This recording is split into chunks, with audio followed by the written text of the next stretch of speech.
আসসালামু আলাইকুম প্রিয় বাচ্চারা। আজ আমি তোমাদের এক চমৎকার গল্প শোনাবো। এই গল্পে আছে কয়েকটি পাখি, চড়ুই, কবুতর, টিয়া, ময়ূর আর কাক। তারা আমাদের শিখাবে দয়া করার শিক্ষা। একদিন একটি চড়ুই পাখি খুব ক্ষুধার্ত হয়ে গেল। সারা দিন সে কোনো খাবার পেল না। ছোট্ট চড়ুইটা গাছের একটি ডালে বসে ভাবছে, আজ আমি কি খেয়ে বাঁচব। ঠিক তখনই একটি কবুতর এলো। তার ঠোঁটে কিছু দানা ছিল। কবুতর চড়ুইকে বলল, ভাই চড়ুই, চিন্তা করো না, আমি আমার দানা থেকে কিছু তোমাকে দিচ্ছি। কারণ রসূল সাল্লাল্লাহু আলাইহি ওয়াসাল্লাম বলেছেন, যে দয়া করে আল্লাহ তার প্রতি দয়া করেন।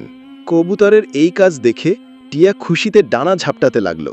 সে বলল, সাবাস, দান করলে শুধু বন্ধুই খুশি হয় না, আল্লাহও খুশি হন। এবার ময়ূর বলল, হ্যাঁ ভাই, দয়া করলে আমাদের মনও সুন্দর হয়। আল্লাহ দয়ালু, আর তিনি দয়ালুদেরই ভালোবাসেন। কাক তখন ভাবতে লাগল, আহা, আমি তো সব সময় শুধু নিজের কথাই ভেবেছি। আসল সুখ তো অন্যকে সাহায্য করার ভেতরে।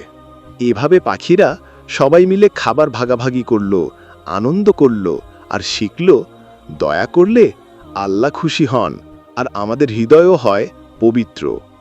প্রিয় বাচ্চারা, তোমরা দেখলে তো, ছোট্ট পাখিরাও আমাদের শিখিয়ে দিল দয়া করা আর সাহায্য করার গুরুত্ব।